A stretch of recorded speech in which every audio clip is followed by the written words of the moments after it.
There is a small moment that happens in many lives, often so quickly, that it barely feels like a moment at all. You write a message. You read it once. Then again. You remove a sentence because it may sound too direct. You add an apology that was not necessary. You replace what you actually wanted to say with something softer, lighter, easier to receive. You type, "No worries at all," even though there are worries. You type, "Whatever works for you," even though something else would work better for you. You type, "Sorry to bother you," even though you have every right to ask a question. And then you send the message. But the moment does not end there. A few minutes later, you check your phone. Then again. Not always because you need an answer. Sometimes you need something quieter than an answer. You need a sign that you have not said the wrong thing. That you have not asked for too much. That the other person is still warm toward you. That you are still welcome. This is the quiet hunger to be liked. It does not always look like insecurity. Often, it looks like kindness. It looks like being the reliable one.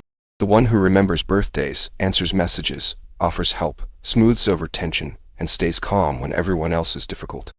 It looks like being agreeable, easygoing, considerate, understanding. It looks like saying yes before anyone has fully finished asking. It looks like noticing what everyone else needs before you have had time to notice what you need. And because these qualities are often praised, it can be difficult to see when something gentle has become something painful. There is nothing wrong with enjoying approval. Most people want to be liked. Most people want warmth, belonging, affection, and the relief of knowing that they matter to others. To be appreciated feels good. To be trusted feels good. To make someone smile feels good. There is no weakness in that. The problem begins when approval is no longer simply pleasant. The problem begins when approval becomes necessary. When another person's smile feels like safety. When their disappointment feels like danger. When their silence feels like a verdict. When being liked is not just something you want, but something you need in order to feel that you are okay. That is when the hunger becomes exhausting. Because people are complicated. They are tired sometimes. Distracted. Preoccupied. Irritated for reasons that have nothing to do with you. They may take longer to respond. They may misunderstand your tone. They may not notice your effort. They may not offer gratitude in the exact form you hoped for. And if your sense of worth depends on their reaction, every ordinary change in their mood can begin to feel personal. You start looking for meaning in pauses.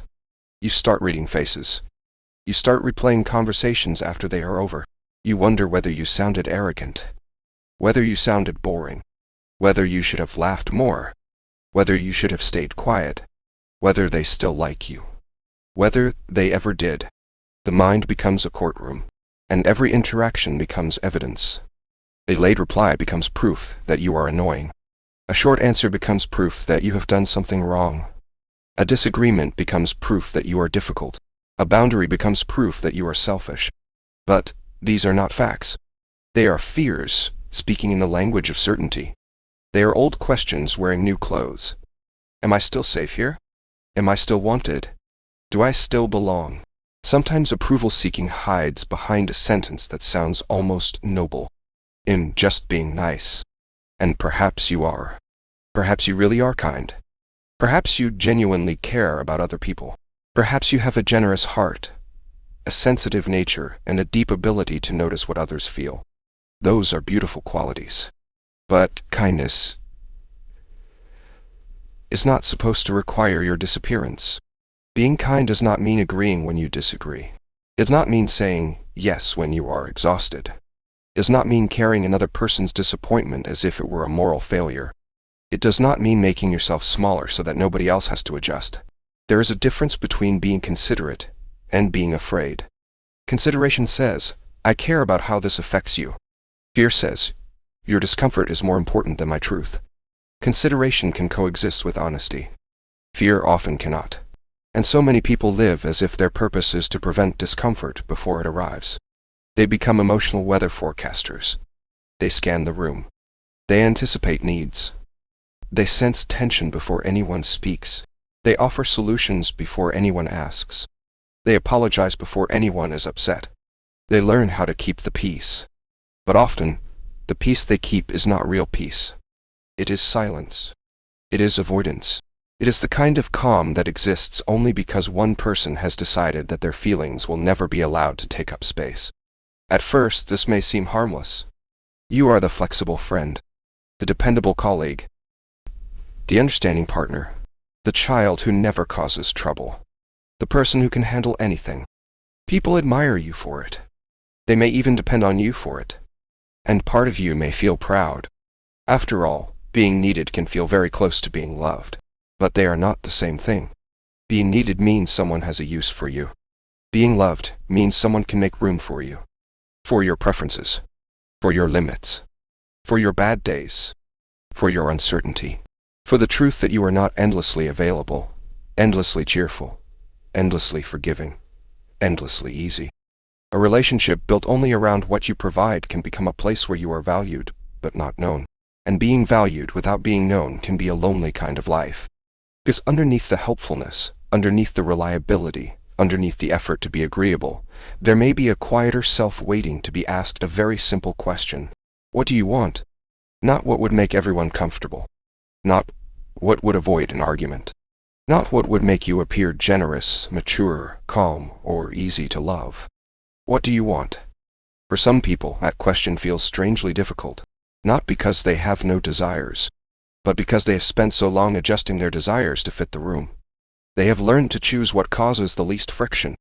They have learned to call this maturity. They have learned to call it patience. They have learned to call it being low maintenance. But sometimes, low maintenance is simply another way of saying, I have learned not to need much where other people can see it. The cost of this can be difficult to name. It may first appear as tiredness. A tiredness that sleep does not fully solve. You become tired of deciding around everyone else. Tired of explaining yourself carefully. Tired of keeping conversations light when something inside you is heavy. Tired of being the one who understands, forgives, accommodates, and adapts. Then there may be indecision. Not because you are incapable of making choices, but because every choice feels connected to a possible reaction. You do not ask, what do I prefer? You ask, what will they think if I choose this? And when every decision must pass through an imagined audience, even small choices become difficult. There may also be resentment. This can be confusing, especially for people who think of themselves as caring. You help someone, then feel unseen. You say yes, then feel trapped. You remain quiet, then feel angry that no one noticed your silence. You give more than you have, then feel disappointed when others accept what you offered. Resentment is not always a sign that someone else has done something terrible. Sometimes it is a sign that you have been leaving yourself out of your own life, that you have been giving from fear instead of freely, that your yes did not come from generosity. It came from the belief that no was unsafe. And perhaps the most painful cost is that after enough time, you can begin to lose sight of who you are beneath the performance. You know how to be liked, but do you know how to be honest? You know how to be useful, but do you know how to rest without earning it? You know how to read other people, but do you know how to listen to yourself? The need to be liked becomes painful when being disliked begins to feel like proof that something is wrong with you. But another person's disappointment is not proof that you are selfish. Their distance is not proof that you are unlovable.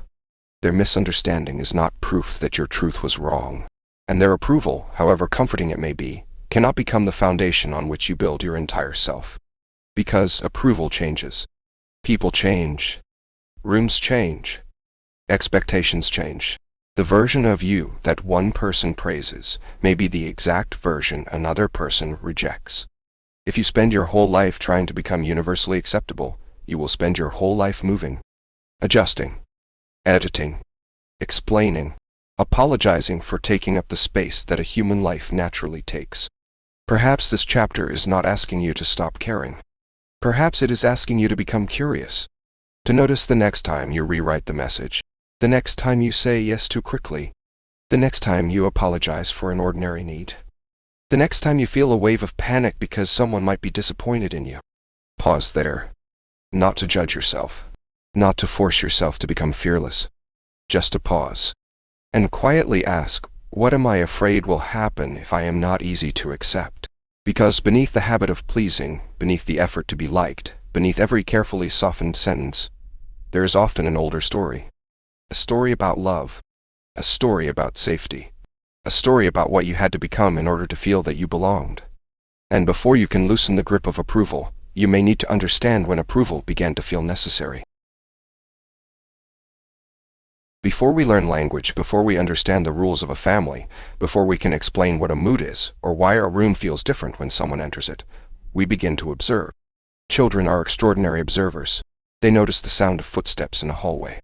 They notice the difference between a door closing gently and a door closing with force. They notice when a parent's voice becomes quiet in a way that does not feel peaceful. They notice when laughter disappears from the table. They notice when praise arrives easily, and when it arrives only after something has been achieved. They notice what makes adults smile. They notice what makes adults tired. They notice what makes adults withdraw. And because children depend on the people around them for safety, comfort, and belonging, they do not simply observe these patterns. They learn from them. They begin to shape themselves around them. Not consciously, at first. A child does not sit alone and decide in careful words, "I have discovered that affection seems more available when I am useful." They do not create a plan to become easy, agreeable, successful, quiet, or emotionally low maintenance. But something inside them begins to make connections. When I am helpful, the room feels warmer. When I achieve something, people seem proud of me. When I am calm, nobody worries. When I do not need much, I do not create problems. When I make people laugh, they seem happier to have me near. When I hide my sadness, I do not make things worse. And slowly, almost invisibly, a rule begins to form. If I perform correctly, I will not be rejected. For many people, this rule is never spoken aloud. It does not need to be. It can be taught through 1,000 small moments. A parent who is loving but exhausted. A family that values achievement without realizing how much pressure it creates. A home where emotions are present but difficult to discuss. A parent who praises the child who is so mature because that child does not ask for much. A household where conflict feels unpredictable and peace feels precious. A family that is kind but uncomfortable with anger. A parent who says you're fine, not because they do not care, but because they do not know what else to say when a child is hurting. None of this requires cruelty. None of it requires a dramatic story. There does not have to be a villain. There does not have to be a single terrible event that explains everything. Sometimes the pattern develops in a home filled with love. Love can be real and still feel conditional in certain moments. Care can be present and still be difficult for a child to access when they are upset, inconvenient, uncertain, or different from what others expected them to be. Parents are human beings before they are parents. They have their own fears, histories, pressures, disappointments, wounds, and limits. They may have loved their child deeply while also being unable to offer the kind of emotional steadiness that makes a child feel free to be fully themselves. This is not about blame. It is about understanding. Because if you only allow yourself to tell the story in extremes, you may miss the quieter truths. You may say nothing was wrong. My childhood was fine. And perhaps much of it was. Perhaps there was food on the table, laughter in the house, holidays, routines, and people who cared. But fine is a large word. Inside it, there can still be moments when you learned that some feelings were easier to bring into the room than others. Some needs were easier to express than others. Some versions of you received more warmth. Some versions of you received more attention. Some versions of you felt safer to become. Maybe you were praised for being responsible, so you became responsible before you were ready. Maybe you were praised for being independent, so you learned to solve your problems alone. Maybe you were praised for being easy, so you learned to swallow disappointment before it became visible. Maybe you were praised for being strong, so you learned that crying made people uncomfortable. Maybe you were praised for being smart, so mistakes began to feel dangerous. Maybe you were praised for being kind, so anger began to feel like a betrayal of who you were supposed to be. These qualities are not bad. Responsibility is valuable. Independence is valuable. Strength, intelligence, kindness, calmness, and ambition can all become beautiful parts of a life. But when a quality becomes the price of connection, it begins to feel different. It is no longer simply who you are. It becomes who you believe you must be. And there is a quiet sadness in that. Because a child should not have to be impressive in order to feel secure. They should not have to be useful in order to feel wanted. They should not have to be cheerful in order to feel safe. They should not have to manage the emotional weather of the adults around them. They should not have to become smaller, quieter, brighter, stronger, or more agreeable in order to put their place in the world. But children do what children have always done. They adapt. They become skilled at reading what the room needs, and often they become very good at it. They become the child who notices when someone is upset before anyone says a word. The child who knows when not to ask. The child who says, "It's okay," even when it is not. The child who receives praise for being mature. The child who learns that being loved can feel very close to being useful. There is a particular kind of loneliness in being admired for a role you never chose. People may say you are so strong, and part of you may feel proud. But another part may wish someone would ask whether you are tired. They may say you are so easy to be around, and perhaps you are. But another part may wonder whether anyone would still stay if you were difficult, sad, confused, angry, or in need. They may say, "You never complain." And the words may sound like praise. But sometimes praise can become a cage. Because once people admire you for never needing much, it can feel frightening to become someone who needs something. So you learn to perform connection. You learn how to earn it. You become pleasant when you are hurt, helpful when you are overwhelmed, accomplished when you are unsure, funny when you feel invisible, understanding when you are disappointed, quiet when you are angry. You do not necessarily mean to be dishonest. In fact, you may care deeply about being a good person. But somewhere inside, goodness becomes confused with emotional invisibility. You begin to believe that a good person is someone who does not burden others, someone who does not create tension, someone who is always available, someone who forgives immediately, someone who makes other people feel important, even when they feel unimportant themselves. And this is how love can become a performance. Not because love itself is false, not because every relationship is conditional, but because you learn to enter relationships already prepared to earn your place in them. You arrive with a quiet question in your hands. What do I need to be so that you will keep me?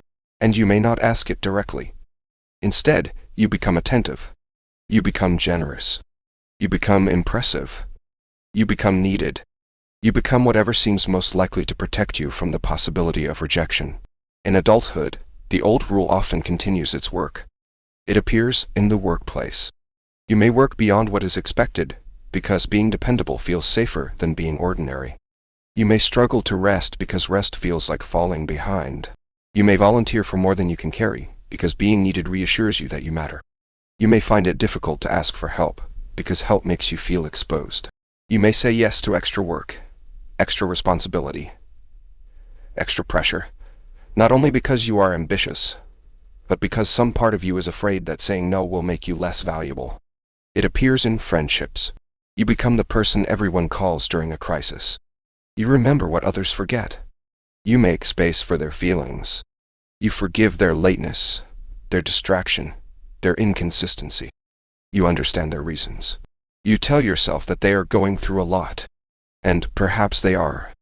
But you may not notice how rarely you ask whether there is room for you too. You may not realize that you have become the safe place for everyone else, while feeling strangely unsafe when it is your turn to need care. It appears in romance. You may try to be the easiest person to love. You may hide the things that upset you. You may lower your standards before anyone asks you to. You may accept uncertainty because asking for clarity feels like pressure. You may forgive behavior that quietly hurts you because you do not want to seem demanding. You may shape your personality around another person's preferences until one day you are not sure which parts are truly yours. And when someone pulls away, you may not simply feel sad. You may feel compelled to become better, more attractive, more understanding, more interesting, more patient, less emotional, less needy, as if the answer to distance is always to become more acceptable. It appears in families, too. Even as adults, many people return to old roles without realizing it. The responsible one, the funny one, the peaceful one, the successful one, the caretaker, the one who never causes trouble, the one who says, "I'm fine," before anyone can ask another question. You may leave a family gathering exhausted, not because anything dramatic happened, but because you spent hours becoming someone familiar, someone practiced, someone's safe. A child who learned to earn connection may become an adult who cannot relax inside it. Even when people are kind, you may wait for the moment their kindness changes. Even when someone says they love you, you may quietly wonder what will happen if you disappoint them. Even when you are welcomed, you may feel the urge to justify your presence. Even when you are offered care, you may feel uncomfortable receiving it, because the old rule does not disappear simply because time passes. It remains beneath the surface. It turns ordinary moments into tests. A message left unanswered becomes a question about your worth. A friend's disappointment becomes a threat to the relationship. A difficult conversation becomes a danger you must avoid. A mistake becomes evidence that you are no longer deserving of affection. And the strange thing is that the rule can feel like identity. You may say, "I am just a caring person." And you may be. You may say, "I am just very responsible." And perhaps you are. You may say, "I am not good at conflict." And that may be true. But beneath each sentence, there may be another question worth asking. Who would I be if I did not have to earn my place? Who would I be if love did not need to be managed? What would change if I believed that connection could survive my honesty? These are not easy questions. They can awaken grief. Because sometimes, when you begin to understand the old pattern, you also begin to see how long you have been carrying it. How many times you became useful instead of vulnerable. How many times you performed calmness instead of asking for comfort. How many times you made yourself easy to love because you were not sure love could hold the more complicated parts of you. But understanding is not an accusation. It is an opening. The child who learned to adapt was not weak. They were intelligent. They were trying to belong with the tools they had. They were trying to keep connection close. They were trying to make sense of the world around them. And perhaps that child deserves compassion now. Not because they did anything wrong, but because they should never have had to work so hard to feel safe in love. You are older now. The rooms have changed. The people have changed. Your life may look very different from the one where this rule first began. But a part of you may still be living by it. Quietly arranging your words. Quietly measuring your needs. Quietly asking, before every honest choice, whether it will make you harder to keep. And perhaps this is where the work begins. Not by blaming the past. Not by deciding that everyone who loved you failed you. Not by trying to erase your sensitivity, your kindness, or your desire to belong. But by noticing the old bargain when it appears. The bargain that says you must perform correctly to remain safe. The bargain that says love has to be earned again every day. The bargain that says your worth depends on how easy you are to receive. Because you can begin, slowly, to question it. You can begin to notice that real connection is not built from constant performance. It is built from the courage to be seen. Not perfectly. Not endlessly composed. Not always pleasing. But honestly, the person grows older. The old emotional rule remains. And without asking permission, it quietly begins to shape the work they choose. The friendships they keep, the love they accept, and the life they believe they are allowed to want. There is a strange kind of crowd that follows some people everywhere. It does not have faces. It does not speak out loud. It does not enter the room through the door. And yet, it is there. It is there when you choose what to wear. There when you write a message. There when you speak in a meeting. There when you post a photograph, begin a project, share an opinion, or decide whether to say what you really think. It is there when you look in the mirror. It is there when you consider changing careers. It is there when you wonder whether your relationship looks successful enough, whether your body is acceptable enough, whether your ambition is too much, whether your life is moving at the right speed. It is an invisible audience. And for many people, it is never silent.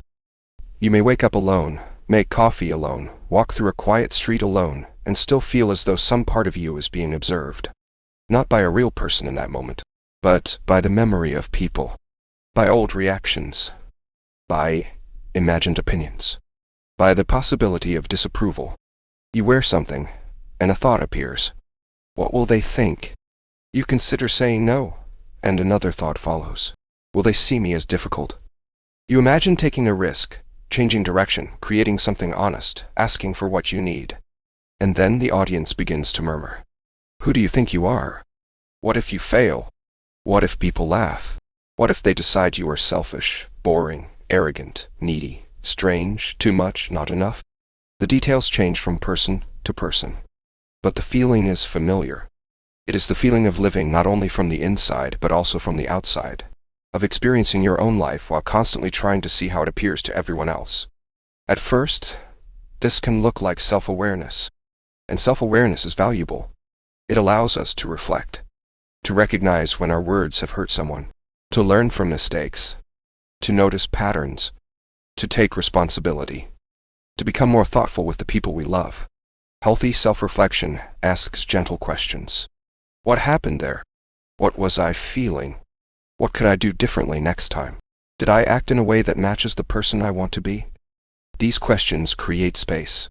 They help us understand ourselves without turning against ourselves. But self-monitoring is different. Self-monitoring does not ask with curiosity. It watches with suspicion. It does not say, "What can I learn from this?" It says, "What was wrong with me?" It does not allow a conversation to end. It replays it. It does not allow a message to be sent. It revises it. It does not allow a decision to be made. It reopens it. Again and again. You may leave a room and carry the room with you. You may replay a joke you made, wondering whether it sounded stupid. You may remember a pause in someone's voice and try to decode it. You may examine the expression on their face, the timing of their reply, the words they did not say. You may build an entire story from a single moment of uncertainty. Perhaps they are upset with me. Perhaps I offended them. Perhaps they noticed that I was nervous. Perhaps they think I am not good enough. Perhaps they have changed their mind about me. And because there is no final proof, the mind keeps working. It searches. It checks. It rehearses. It tries to solve a question that cannot be fully solved. What do they think of me? The difficulty is that people's thoughts are not available to us in the way we wish they were. We can observe behavior. We can listen to words. We can ask direct questions. But we cannot enter another person's mind and find a final, permanent answer about how they see us. And for someone who depends on approval to feel safe, this uncertainty can feel unbearable. So the mind tries to reduce it. It becomes more careful, more edited, more prepared. Before a conversation, you may rehearse what you're going to say. Then rehearse it again. You may imagine every possible response and prepare an answer for each one. You may arrive somewhere already tired, not because anything has happened, but because you have spent an hour preparing yourself to avoid doing anything wrong. You may write an email, then read it 10 times. You may add warmth. Remove certainty. Add an exclamation mark. Remove it because it feels too eager. Add an apology. Remove the apology because it sounds weak. Then add it back, because you do not want to sound cold. At some point, the message is no longer simply a message. It becomes a small performance. A carefully constructed version of you, designed to avoid the risk of being misunderstood. And there is something deeply exhausting about this. Because when every word must be safe, speaking becomes difficult. When every decision must be approved, choosing becomes difficult. When every visible part of you must be managed, being alive becomes difficult. You may begin to believe that you are indecisive. But perhaps you are not incapable of deciding. Perhaps you are simply tired of imagining everyone's reaction before you allow yourself to have one. You may believe that you lack confidence. But perhaps confidence is not the only issue. Perhaps you have spent so much time listening to the inner audience that your own voice has become faint. Eventually, you do not need anyone in the room to judge you. You learn to do it for them. This is one of the quietest ways that approval-seeking takes over a life. The people around you may not be criticizing you. They may not even be thinking about you. But their imagined judgment has become so familiar that you continue the work in their absence. You criticize yourself before anyone can criticize you first. You reject your idea before anyone has the chance to reject it. You make yourself smaller before anyone asks you to take up less space. You hide your enthusiasm before someone can call you unrealistic. You hide your hurt before someone can call you sensitive. You hide your ambition before someone can call you selfish. You hide your needs before someone can decide they are too much. This can feel like protection, and in a way, it is. If you criticize yourself first, perhaps it will hurt less when someone else does. If you expect rejection, perhaps it will not surprise you. If you never reveal the thing you truly want, perhaps no one can take it away. But protection has a cost. When the inner audience becomes too powerful, it does not only protect you from pain, it protects you from freedom. It keeps you from discovering which people might actually understand you. It keeps you from learning that a mistake can be survived. It keeps you from seeing that some imagined judgments never arrive. It keeps you from discovering that being misunderstood is uncomfortable, but not always dangerous. And it keeps you from offering the world something that has not already been softened into acceptability. This does not mean that the fear is imaginary. Fear of being judged can be deeply real. For some people, it becomes intense and persistent enough to make ordinary social situations feel threatening. A conversation, a presentation, a meal with unfamiliar people, a phone call, or simply being noticed can carry a powerful fear of negative evaluation. But even outside that level of distress, many people know the quieter version of the same experience. The desire to be safe from embarrassment. The wish to avoid looking foolish. The need to make a good impression. The belief that one wrong sentence can change how others see you forever. The mind can become very convincing here. It can make a small moment feel permanent. It can make an awkward pause feel like proof. It can make one person's opinion feel universal. But an opinion is not a verdict. A reaction is not an identity. A moment of discomfort is not the entire story of who you are. And still, knowing this intellectually does not always make the inner audience disappear. Because the audience is not sustained by logic alone. It is sustained by habit, by repetition, by the old emotional rule that says if I can predict everyone's judgment, perhaps I can avoid rejection. So you continue to perform. You perform competence. You perform calmness. You perform confidence. You perform being unbothered. You perform a version of yourself that seems least likely to be questioned. And sometimes you become very good at it. People may think you are composed. They may think you are confident. They may think you do not care what anyone thinks. They may not see the constant editing beneath the surface. They may not know how much energy it takes to look effortless. They may not know that after every interaction you return home to review yourself, to ask whether you were too quiet or too loud, too available or too distant, too emotional or too detached, too ordinary or too visible. But the audience is impossible to satisfy because it is not one audience. It is a shifting collection of imagined rules. Be confident, but not arrogant. Be attractive, but do not seem like you are trying. Be successful, but stay humble. Be honest, but do not make anyone uncomfortable. Be ambitious, but do not outgrow the people around you. Be yourself, but only the version of yourself that feels familiar to everyone else. No one can live peacefully under rules like these. They contradict each other. They move whenever you get close. And the more you try to satisfy every possible judgment, the further you may move from the simple experience of being present in your own life. Perhaps the first step is not to silence the inner audience completely. Perhaps that is too large a demand.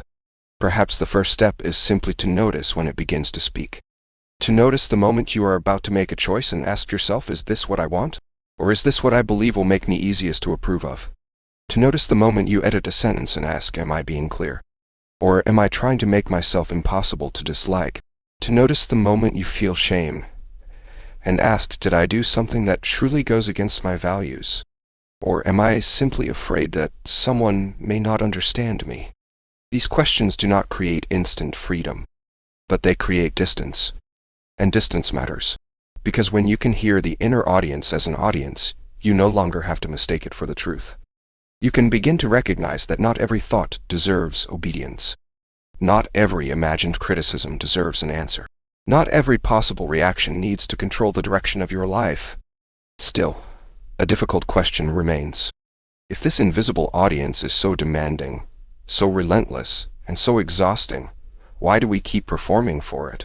Why is it so hard to step off the stage? There is a role that many people learn to play so well that they no longer recognize it as a role. It is the role of the easy person.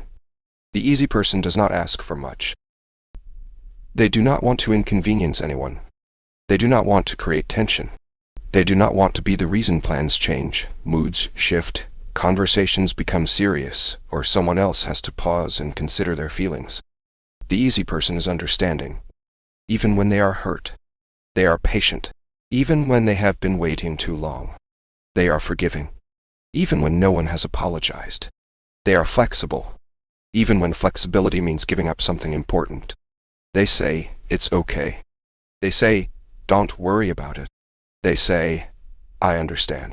And sometimes they do understand.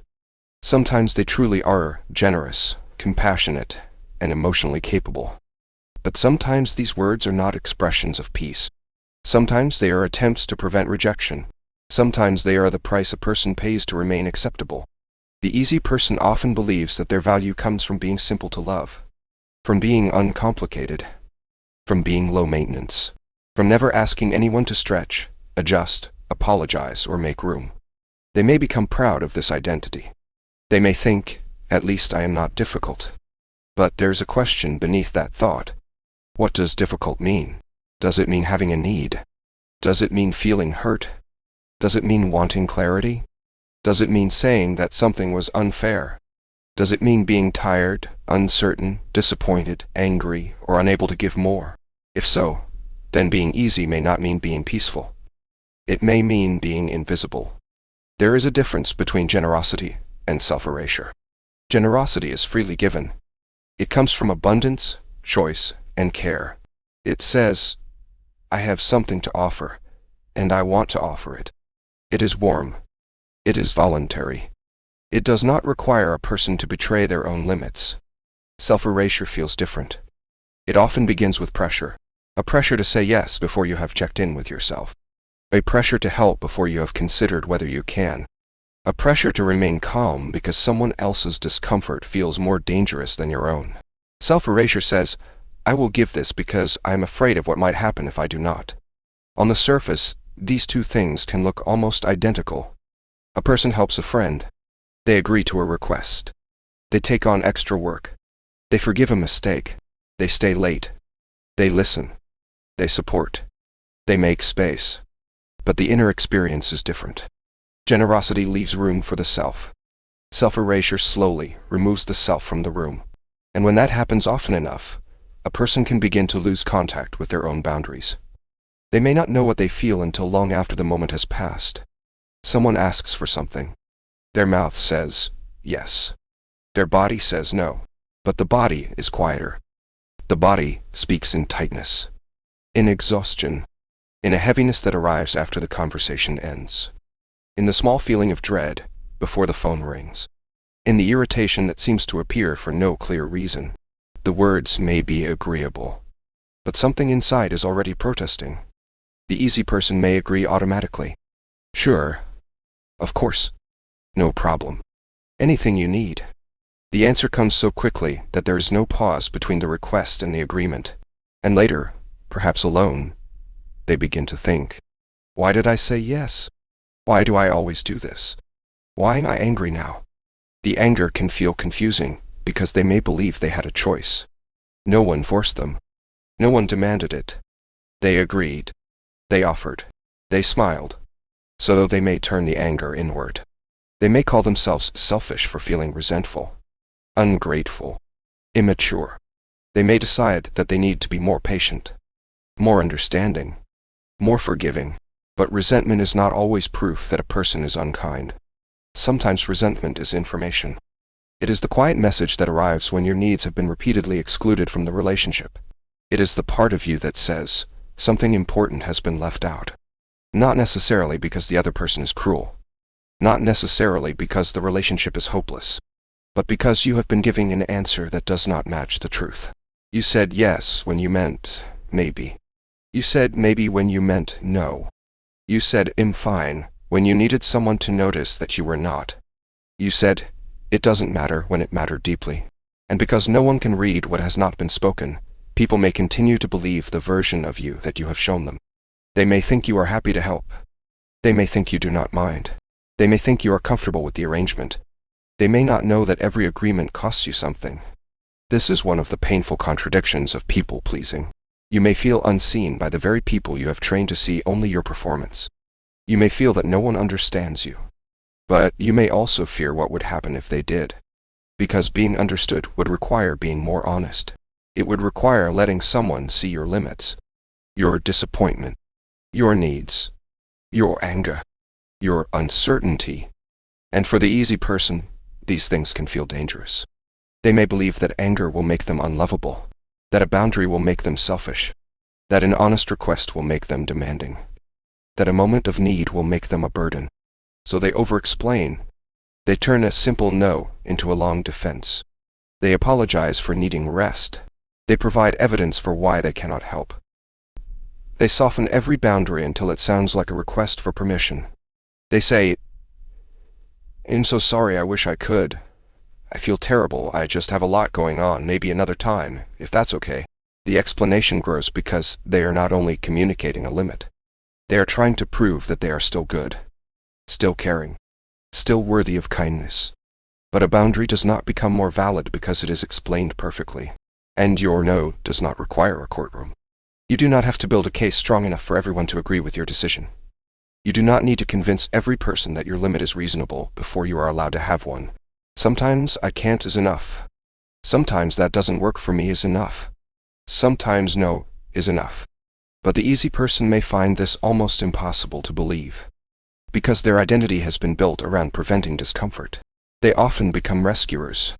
They see a problem and immediately feel responsible for solving it. A friend is distressed, and they stay awake all night searching for the right words. A colleague misses a deadline, and they quietly take on the extra work. A family member is upset, and they become the emotional translator for everyone in the room. A partner is distant, and they begin to search themselves for the mistake they must repair. They become skilled at carrying things that do not belong to them. Other people's moods, other people's crises, other people's disappointment, other people's unspoken expectations. They carry all of it because doing so gives them a sense of purpose. If they can fix the problem, perhaps they can restore the connection. If they can make the other person feel better, perhaps they can feel safe again. But there is a difference between supporting someone and taking responsibility for their entire emotional life. You can care about someone's pain without becoming its manager. You can listen without becoming the solution. You can be compassionate without allowing another person's needs to erase your own. The easy person may also accept treatment that quietly hurts them. Not always dramatic treatment. Sometimes it is inconsistency. Being contacted only when they are needed. Having their time treated as endlessly available. Receiving little care after offering a great deal. Being spoken over. Being expected to understand every excuse. Being asked to accept behavior they would never want for someone they love. And because they are so practiced at seeing other people's reasons, they may explain away their own pain. They are busy. They did not mean it. They have been through a lot. They are not good at expressing themselves. They are probably trying their best. Perhaps all of that is true. But another truth may also be present. You can understand why someone behaves the way they do, and still recognize that their behavior hurts you. You can have compassion for their limitations without making those limitations your permanent home. You can love someone and still decide that the way they treat you is not enough. The easy person often mistakes acceptance for love. They accept what is offered, no matter how little, because asking for more feels risky. But love is not supposed to require endless accommodation from one person and endless comfort from the other. A relationship cannot remain balanced if one person is always adjusting while the other remains still. Over time, this imbalance creates distance. Not always visible distance. People may still talk every day. They may still share a home, a friendship, a workplace, a family table. But the real person begins to disappear behind the role. Others may know them as kind, reliable, helpful, calm. They may be appreciated for all they do. But appreciation is not always intimacy. Being appreciated for your usefulness is not the same as being loved for your full humanity. The full person has preferences. The full person has edges. The full person is sometimes inconvenient, sometimes tired, sometimes unavailable, sometimes upset, sometimes wrong, sometimes unwilling to smile through something that hurts. If no one is allowed to meet that person, then the relationship may be built around a carefully managed version of the self. And that can become lonely. Very lonely. Because the easy person may begin to ask, why does no one take care of me the way I take care of them? But perhaps the deeper question is, have I shown anyone what care for me would actually look like? This is not a criticism. It is a difficult truth spoken gently. People-pleasing does not happen because a person is foolish. It happens because, at some point, being needed may have felt safer than being known. Being useful may have felt safer than being vulnerable. Being agreeable may have felt safer than being honest. But the strategy that once protected connection can later prevent it. Because real connection requires two people. Not one person who gives endlessly and another who receives without ever seeing the cost. Not one person who performs strength and another who assumes there is no need for care. Not one person who never asks and another who never learns how to offer. The price of being easy is not simply exhaustion, though exhaustion is often part of it. The price is a life lived at a distance from yourself. A life in which your first instinct is to ask everyone else what they need, while your own needs wait quietly in the background. A life in which you become so skilled at being acceptable that you no longer know what you would choose if acceptance were not at stake. And still, the pattern can change. Not all at once. Not by becoming harsh. Not by refusing every request. Not by turning kindness into suspicion. The goal is not to stop caring. The goal is to include yourself in the care. Before you agree, pause. Before you apologize, ask whether you have done something wrong. Before you explain, ask whether a simple answer is enough. Before you rescue, ask whether the problem is truly yours to solve. Before you accept poor treatment, ask whether you would want someone you love to accept the same thing. And when resentment appears, do not treat it as a shameful flaw. Listen to it. Ask what it has been trying to say. Perhaps it is telling you that you are tired. Perhaps it is telling you that you needed help. Perhaps it is telling you that the relationship has become unbalanced. Perhaps it is telling you that your yes has not been honest for a very long time. When you make everyone else comfortable at your own expense, comfort eventually turns into resentment. That resentment is not the end of your kindness. It may be the beginning of your honesty. Because saying yes is not always an act of love. Sometimes it is an act of fear. There is a moment that comes before a boundary. It may last only a few seconds. Someone asks you for something. Your time. Your energy. Your attention. Your agreement. Your forgiveness. Your availability. And before you have fully decided what you feel, your body may already know. Your chest tightens. Your stomach drops. Your thoughts begin to race ahead. You feel the urge to answer quickly, before the silence becomes uncomfortable. You may feel an apology rising in your throat. You may begin explaining before you have even said no. You may search for the perfect reason, the most understandable reason. The reason that will make the other person disappointed, but not angry. Inconvenienced, but not offended.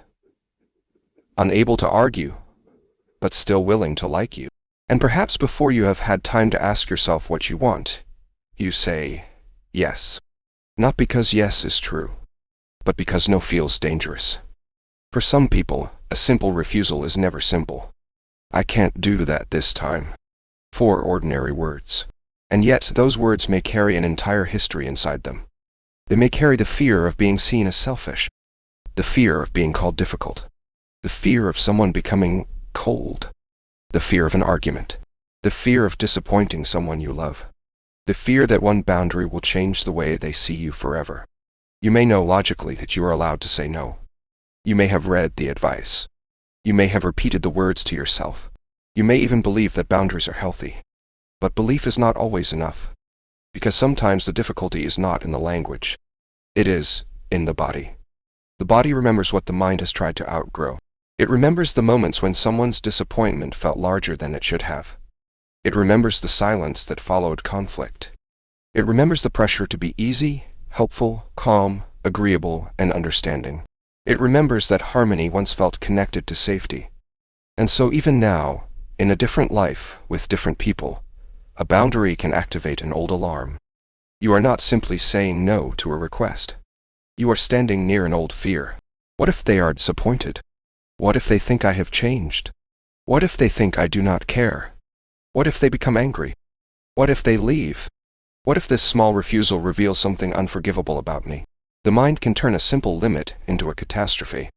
And when that happens, saying yes can feel like relief. The tension disappears. The other person is satisfied. The conversation moves on. You have avoided the uncomfortable moment, but the relief often comes with a cost.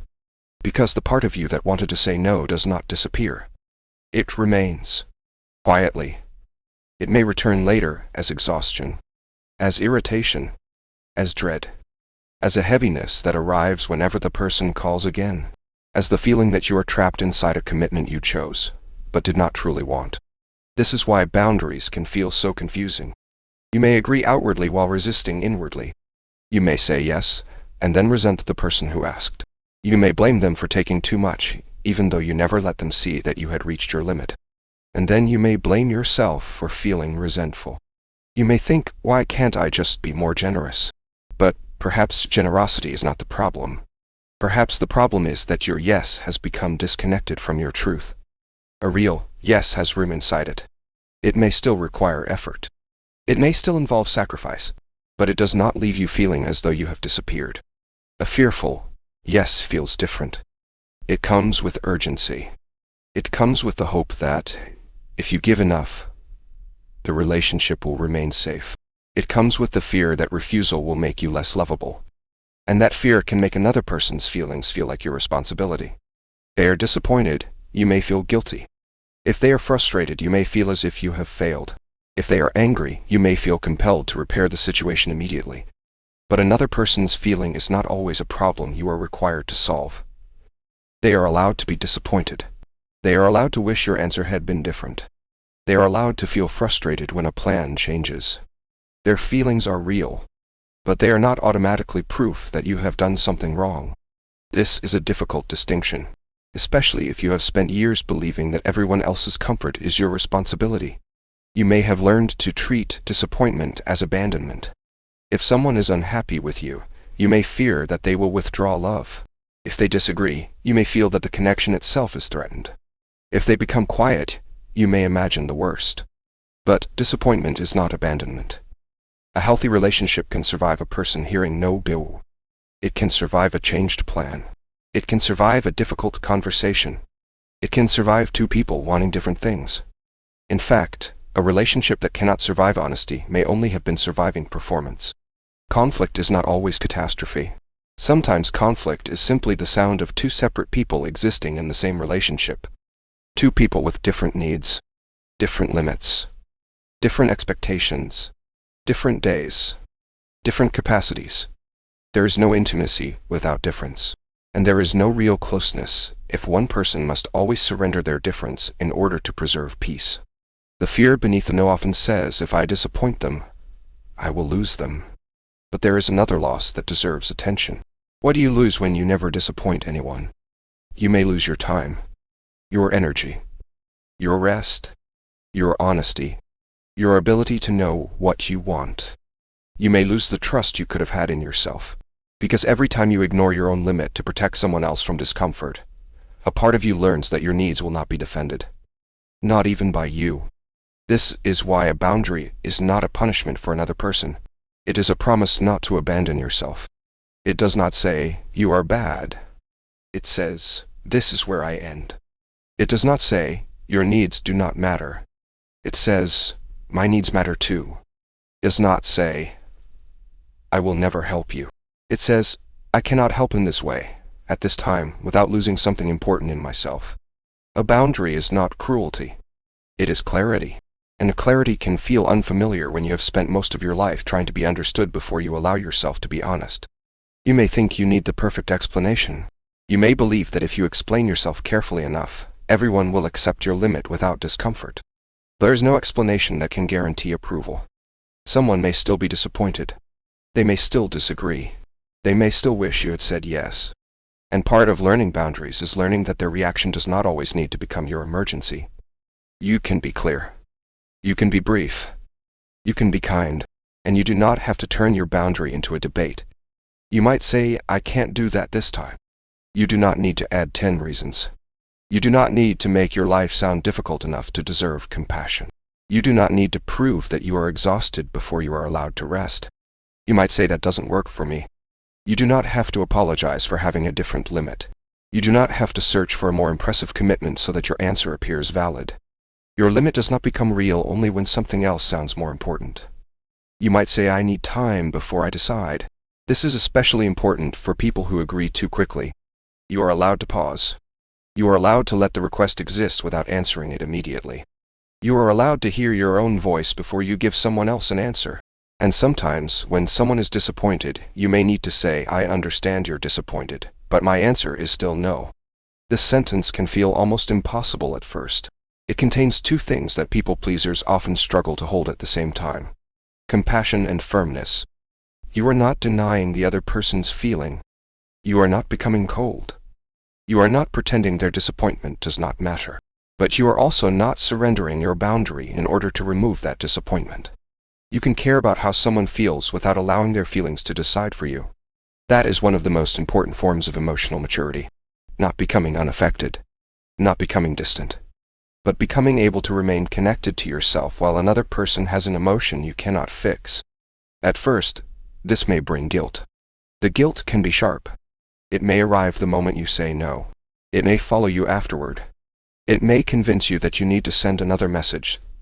Soften your words, offer an alternative, explain again, or reverse the decision entirely. But guilt is not always evidence of wrongdoing. Sometimes guilt is simply the feeling of behaving differently from an old survival pattern. If you have always been the person who says yes, saying no may feel wrong because it is unfamiliar. If you have always managed other people's emotions, stepping back may feel selfish because it is new. If you have always earned connection through availability, being unavailable may feel like a threat to love itself. But unfamiliar does not mean wrong. Discomfort does not mean danger. A person can feel guilty and still be making a healthy choice. A person can feel anxious and still be honoring a real limit. A person can disappoint someone and still be kind. This does not mean every no will be easy. Some boundaries will bring difficult conversations. Some will reveal relationships that depended too heavily on your compliance. Some will show you who is comfortable with your kindness but uncomfortable with your autonomy. That can hurt, but it can also clarify. Because the people who care for you may not always enjoy your boundaries, but they can learn to respect them. They may need time. You may need practice. And there may be moments when you say no awkwardly, with too many apologies, with a shaking voice, with a long explanation that you later wish you had shortened. That is all right. You are learning a language you may not have been taught. You do not need to speak it perfectly before you are allowed to use it. Start with a pause. When someone asks something of you, do not answer before you know. Let yourself breathe. Let the silence exist. Notice what happens in your body. Ask yourself, do I want to do this? Can I do this? What will this cost me? Am I saying yes because I mean yes? Or am I saying yes because I am afraid of what no might bring? The answer may not always be no. Sometimes you will want to help. Sometimes you will gladly give your time. Sometimes generosity will be exactly what feels true. But when you give, let it be a gift. Not a payment for your place in someone's life. Not an attempt to purchase safety. Not an apology for existing with needs of your own. Because the goal is not to become a person who refuses everything. The goal is to become a person whose yes can be trusted. A person whose no can also be trusted. A person who can be kind without becoming invisible. A person who can feel another's disappointment without mistaking it for proof of personal failure. A person who can remain present in the uncomfortable space after a boundary long enough to discover that the world does not end. And yet, even after you begin to say no, another habit may remain. You may still wait for the message that says I understand. You may still hope they will reassure you that you are not selfish. You may still want their approval to confirm that your boundary was allowed. Because even when a person learns to say no, they may still crave the reassurance that follows a yes. There is a particular kind of relief that can arrive in a very small moment. Your phone lights up. A message appears. You see the words you are hoping for. I'm not upset. You're fine. Of course, I still want to see you. That was great. Don't worry about it. And for a moment, something inside you settles. Your chest loosens. Your thoughts quiet down. The story you were building begins to dissolve. Maybe you did not say the wrong thing. Maybe they are not angry. Maybe you are still liked. Maybe everything is all right. The relief can be so immediate that it feels almost physical. Like stepping out of a room where the air had become too thin. Like finally putting down something heavy you did not realize you had been carrying. And there is nothing strange about wanting reassurance sometimes. Human beings are not built to move through life without needing each other. We ask questions. We seek comfort. We want to know that we are loved, understood, accepted, and safe. A reassuring word from someone we trust can be deeply meaningful. A friend's warmth can help us through a difficult day. A partner's steady voice can calm a fear. A teacher's encouragement can make us brave enough to try. A parent's belief can become something we carry for years. Connection is not weakness. Needing care is not failure. But reassurance can become something different when it is no longer simply comfort. It can become a way of escaping uncertainty. And uncertainty is difficult for the approval-seeking mind. When you are used to measuring your safety through other people's reactions, uncertainty can feel like an empty space that must be filled immediately. A friend has not replied. Why have they not replied? A colleague's message sounds brief. Did I do something wrong? Your boss says, "Can we talk later?" Is something about to happen? Your partner seems quiet. Are they losing interest? You post something online and the response is smaller than you expected. Do people think you are embarrassing? You make a decision and feel a small wave of doubt. Did you choose correctly? Did you disappoint someone? Should you change your mind before it is too late? The questions can be ordinary. The discomfort can be real. But the mind begins to search for a way out. It checks the phone. It rereads the message. It asks someone, "Are you sure?" It looks for another sign. It tries to become more helpful, more attractive, more productive, more agreeable. It seeks a response that will make the uncertainty disappear. And when the response arrives, there is relief. That relief teaches the mind something. It says, "That worked." You felt afraid. You checked. You asked. You received reassurance.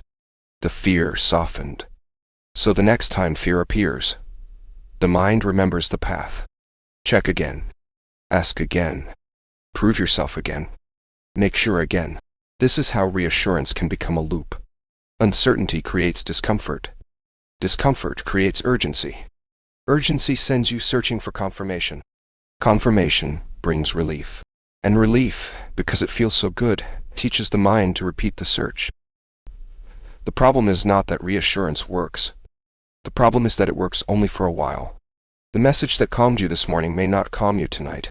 The compliment you received may feel distant by tomorrow.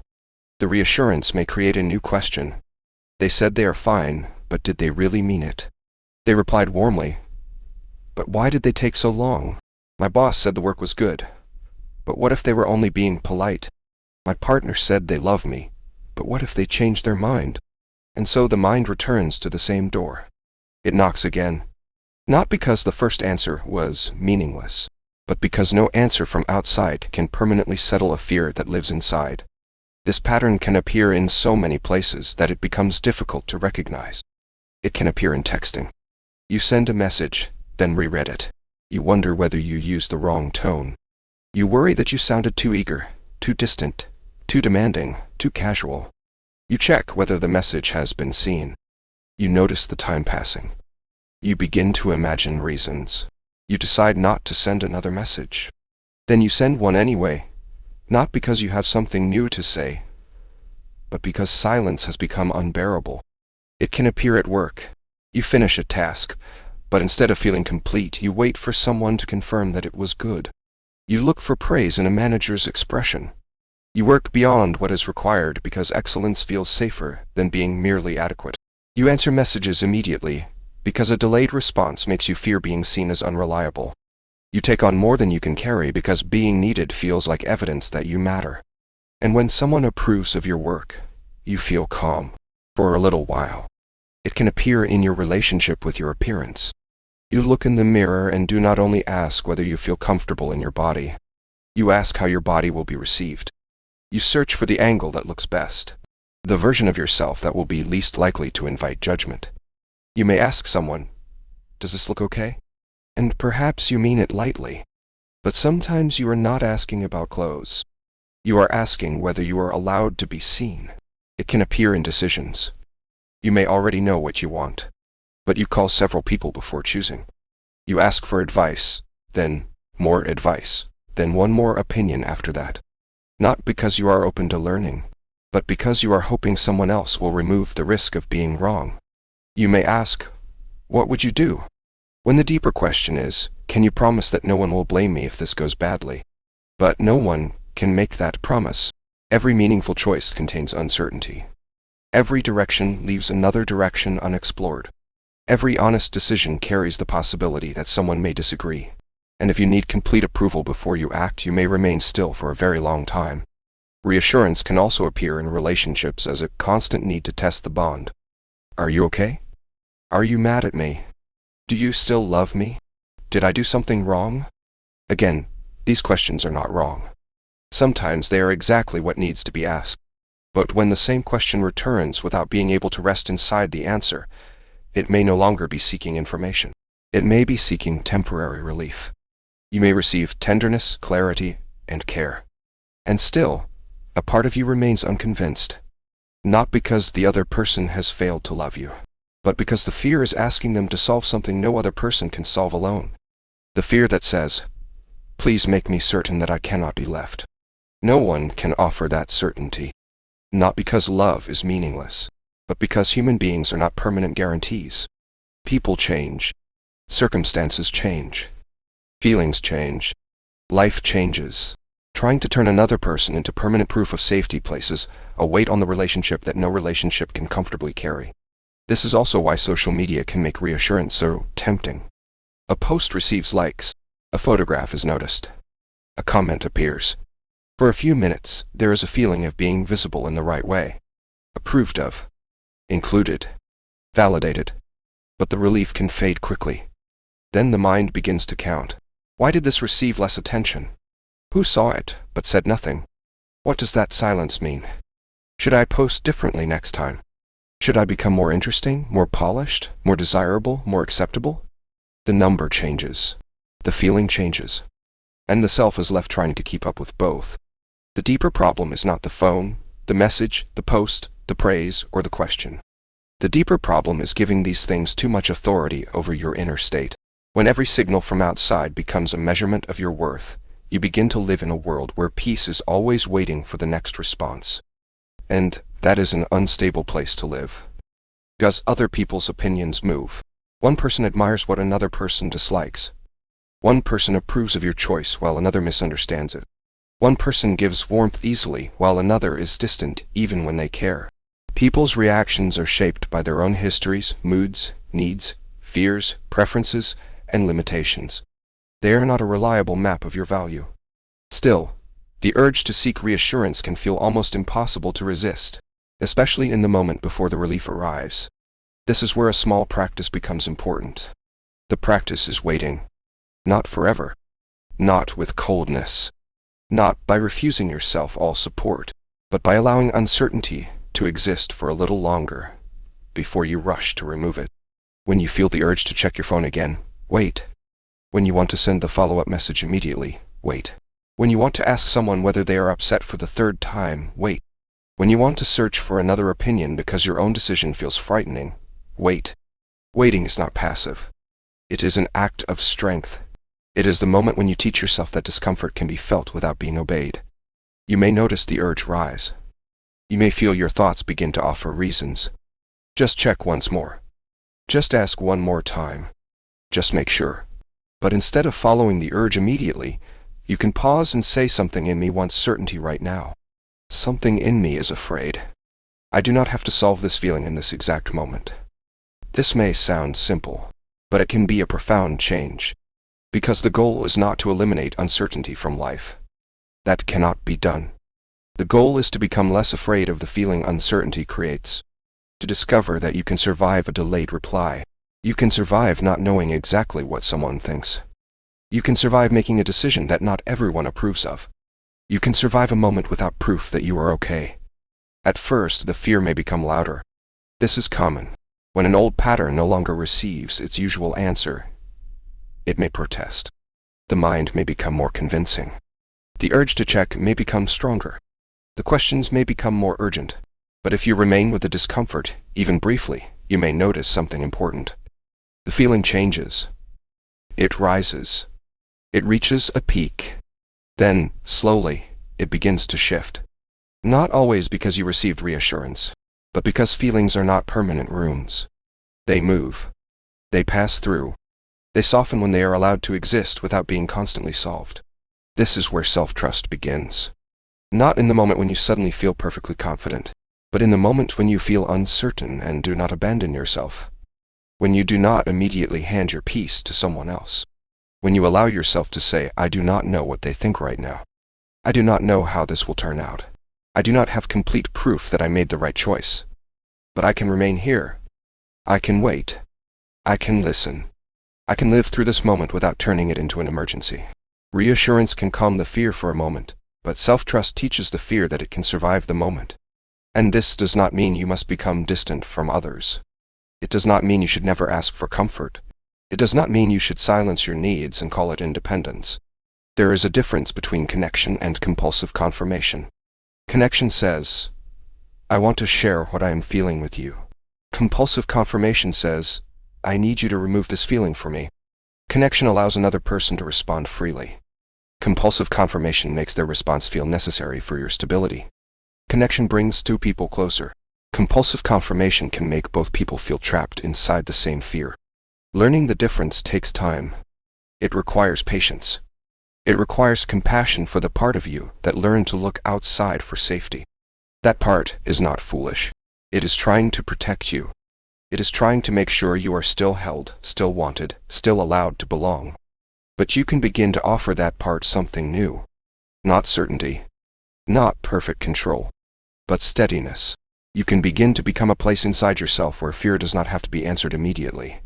Where doubt does not have to become a crisis. Where silence does not automatically mean rejection. Where another person's changing mood does not decide whether you are worthy of peace.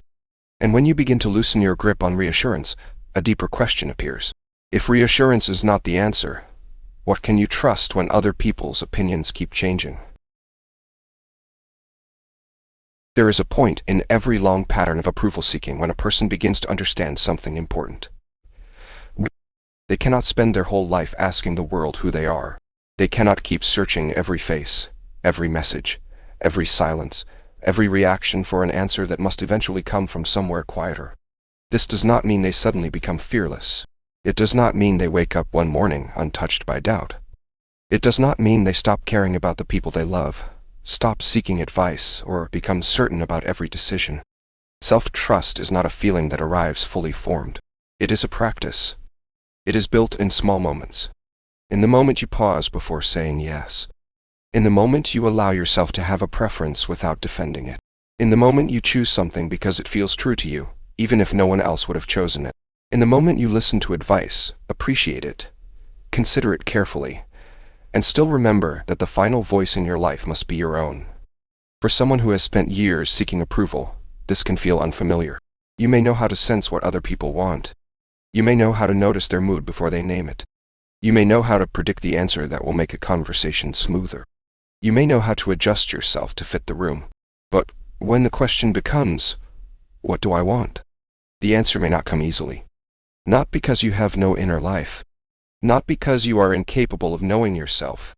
But because your own voice has spent a long time speaking underneath everyone else's. Every choice may have begun with the same question. What will make them happy? What will make them comfortable? What will make them approve of me? What will prevent conflict? What will make this easier for everyone else?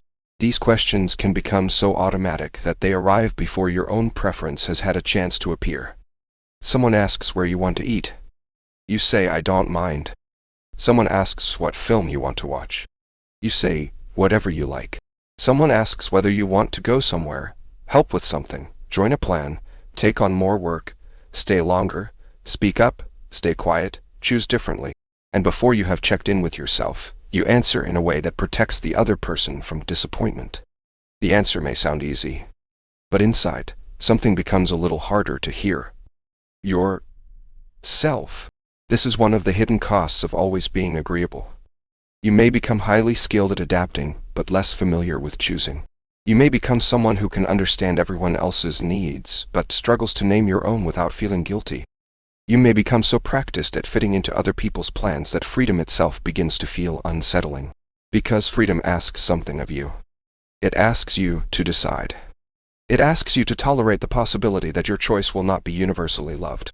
It asks you to become visible as a separate person. And being separate can feel risky when you have learned to secure connection through sameness. But an inner compass begins with the recognition that you are allowed to be a separate person. You are allowed to have a different preference. You are allowed to want a quieter evening when others want to go out. You are allowed to dislike something other people enjoy. You are allowed to change your mind. You are allowed to be uncertain before you reach clarity. You are allowed to rest without proving that you are exhausted enough to deserve it. You are allowed to want something simply because you want it. This may sound obvious, but for someone who has learned to earn love through usefulness, it can feel almost radical. Because a preference can feel like a demand. A limit can feel like rejection. A need can feel like a burden. And rest can feel like something that must be earned through enough effort, enough productivity, enough service to everyone else. But your life is not meant to be a continuous audition for the right to take up space. You do not need to complete every task before you are allowed to pause. You do not need to be useful every hour before you are allowed to receive care. You do not need to make everyone happy before you are allowed to ask what would make you feel well. The practice of self-trust begins with small acts of preference. Small is important. You do not have to begin by changing your entire life. You do not have to make a dramatic announcement. You do not have to reject every expectation or disappoint everyone around you. You can begin with a quieter question. What would I choose if I did not need anyone to approve of it? Perhaps you choose the restaurant without asking 5 people first. Perhaps you wear something because you like it, not because it seems safest. Perhaps you let a message wait until you have the energy to answer it honestly. Perhaps someone asks what you want, and instead of saying, anything is fine, you allow yourself to answer. Perhaps you admit that you do not enjoy something. Perhaps you change your mind after realizing that a choice no longer feels right. Perhaps you decline an invitation without constructing a story dramatic enough to justify your need for rest. These are small acts. But they are not insignificant. Each one is a way of telling yourself my experience belongs in the decision. My preference is not an inconvenience. My limit does not require an apology. My life does not have to be shaped entirely by what makes other people most comfortable. This does not mean that every preference must be followed. Sometimes we compromise. Sometimes we choose generosity. Sometimes we make sacrifices for people we love. A life shared with others will always involve adjustment. But adjustment is different from disappearance. Compromise says, both of us matter, so we are finding a way forward. Self-abandonment says, only one of us matters, and it will not be me. The difference may be difficult to see at first, but your body often knows. Compromise may bring some disappointment, but it still leaves you connected to yourself. Self-abandonment leaves a different feeling. A dullness, a tightness, a quiet anger. A sense that you have agreed to something while leaving an important part of yourself behind. This is why self-trust requires listening, not only to thoughts, but to the smaller signals that appear before thoughts become clear. The heaviness before you say yes. The relief when plans are cancelled. The irritation that follows an agreement you did not want to make. The sadness that appears when you continually make room for everyone else and never ask for room in return. These signals are not always instructions. They do not always mean that you must act immediately, but they are information. They are part of the inner compass. And to begin hearing it, you can return to 3 questions. The first is simple. What do I actually feel? Not what should I feel? Not what would be most acceptable to feel? Not what would make this easier for everyone else?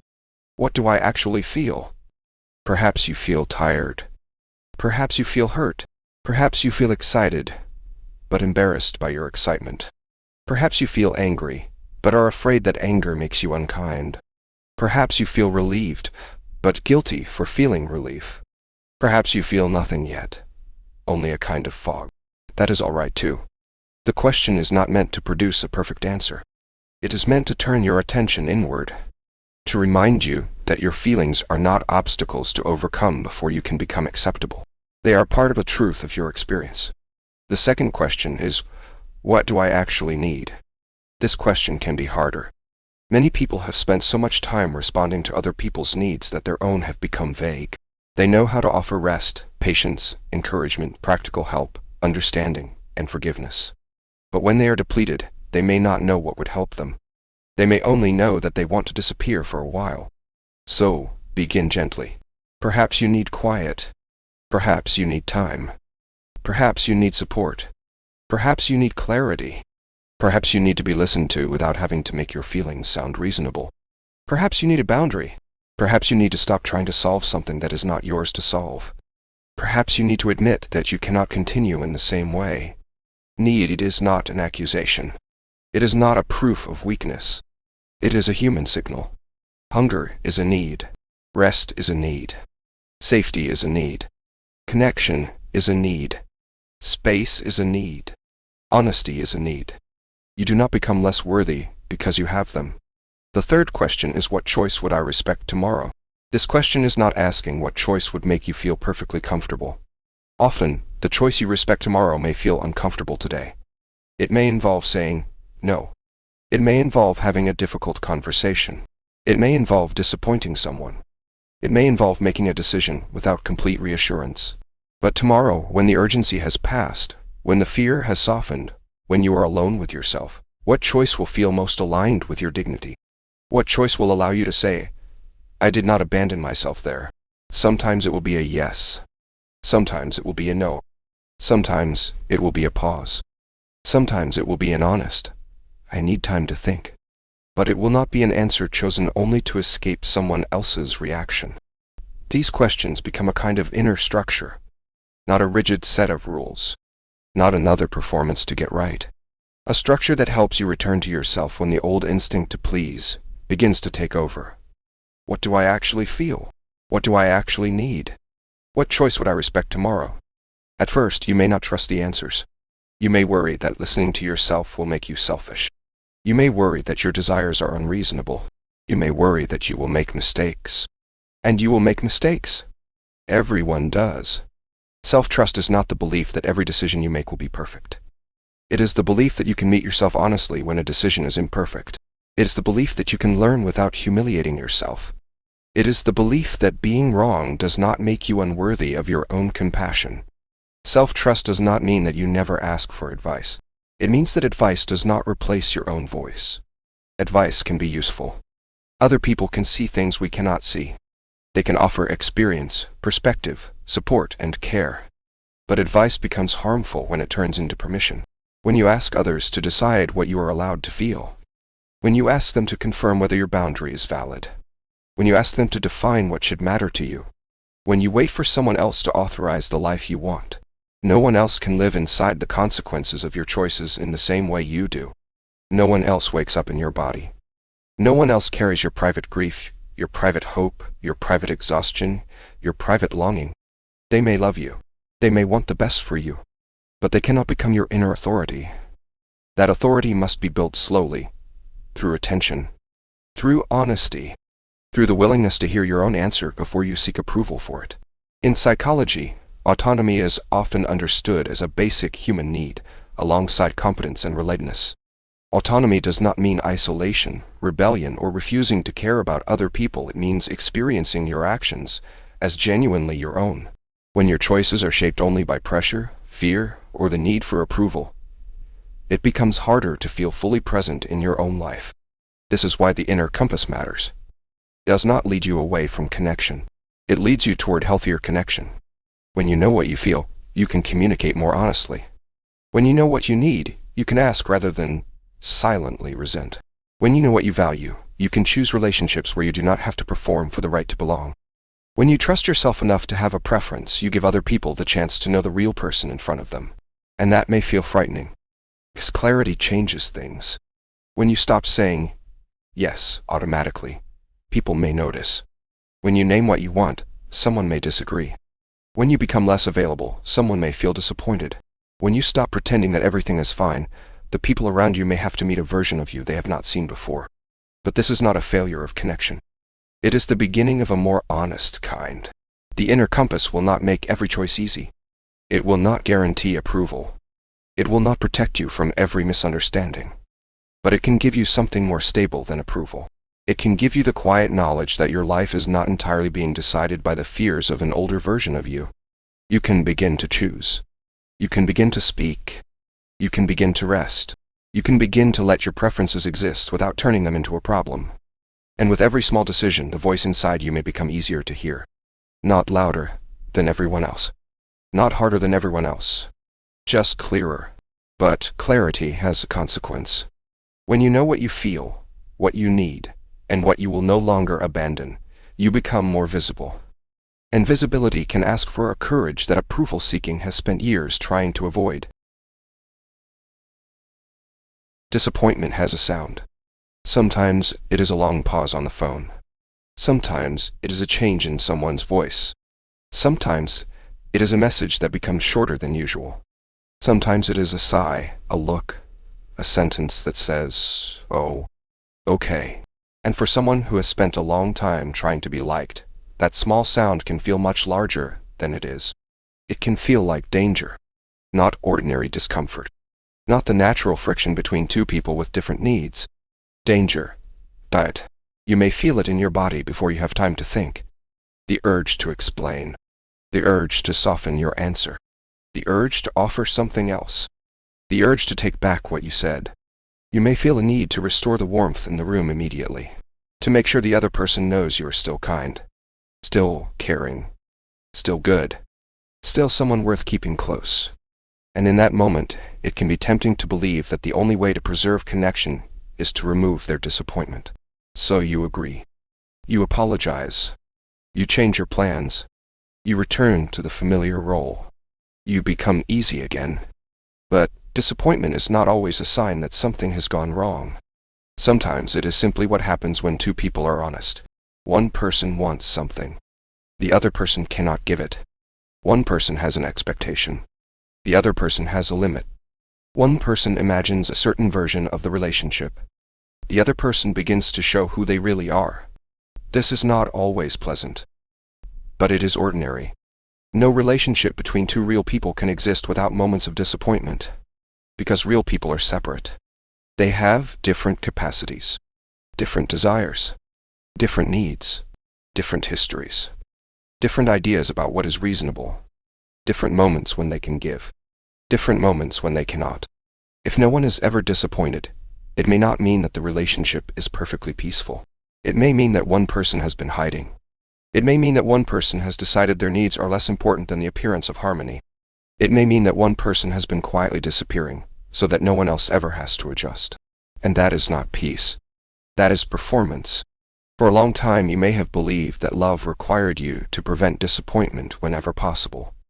You may have thought that a caring person always says yes, that a loyal friend is always available, that a good partner never asks for too much, that a good child never creates worry, that a valuable employee never lets anyone down. But these ideas create an impossible standard. No human being can be endlessly available. No one can meet every expectation without eventually losing contact with themselves. And no relationship becomes healthier because one person is never allowed to have a limit. The courage to disappoint is not about becoming careless with other people's feelings. It is not about being harsh. It is not about deciding that nobody else matters. It is about learning to hold two truths at once. You can care about someone, and you can still say no. You can understand their disappointment, and you can still keep your boundary. You can wish the situation were easier, and you can still choose what is true. This is emotional maturity, not the ability to keep everyone happy, but the ability to remain connected to yourself while someone else is unhappy with your choice. At first, this may feel deeply unnatural, especially if people have benefited from your endless availability. When you begin to change an old pattern, others may notice. The friend who always called late at night may be surprised when you do not answer. The colleague who relied on you to take on extra work may be frustrated when you decline. The family member who expected you to smooth every conflict may react when you step back. The partner who was used to you saying, "It's fine," may not know what to do when you finally say that it is not. Their reaction may be painful. It may make you doubt yourself. It may tempt you to return to the old role. Not because the old role was good for you, but because it was familiar to everyone else. But a person's discomfort with your boundary does not automatically mean that the boundary is wrong. Sometimes people resist a change because the old arrangement served them.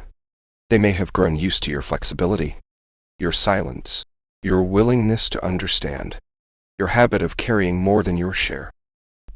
They may not be cruel people.